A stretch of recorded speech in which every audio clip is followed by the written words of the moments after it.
আমাৰ ৰাজ্য চৰকাৰে ৰাজ্যৰ 40 লাখ মহিলাক উদ্যমিতা আঁচনিৰ জৰিয়তে আমি তেওঁলোকক এণ্টাৰপ্ৰেনিয়ৰ কৰিবৰ বাবে সিদ্ধান্ত লৈছোঁ আৰু 21 আগষ্টৰ পৰা প্ৰত্যেক মাহতেই 20টা 30টাকৈ সমষ্টিত আমি মহিলাসকলৰ আত্মসহায়ক গোটৰ সদস্যসকলক 10,000 টকা বিলাবৰ বাবেও বা প্ৰদান কৰাৰ বাবেও আমাৰ যি আঁচনি সেই আঁচনি আমি 21 আগষ্টৰ পৰা বাস্তৱত ৰূপায়ণ কৰাৰ কামত আমি আগবাঢ়িম।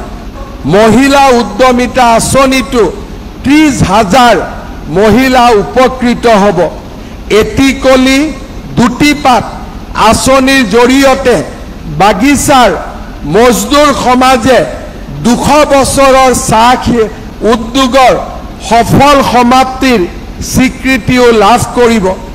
আমাৰ ৰাজ্যত কেতিয়াও মই 25 বছৰ মই নিজে বিধানসভাত আছোঁ আৰু তাৰ লগে লগে ৰাজ্যৰ সামাজিক জীৱনত বহু বছৰৰ পৰা মই জড়িত হৈ আছোঁ। কেতিয়াও কোনো দিনেই কেন্দ্ৰীয় চৰকাৰ আৰু ৰাজ্য চৰকাৰ দুইখন চৰকাৰে ইমানবিলাক আঁচনি আৰু উন্নয়নমূলক কাম হাতত লোৱাৰ কোনো উদাহৰণ আমাৰ ৰাজ্যত আগতে কেতিয়াও প্ৰতিষ্ঠা হোৱা নাছিল। মই বিশ্বাস কৰোঁ এয়া অসমৰ নৱজাগৰণৰ সময়। এয়া এক নতুন অসম নিৰ্মাণ কৰাৰ সময়।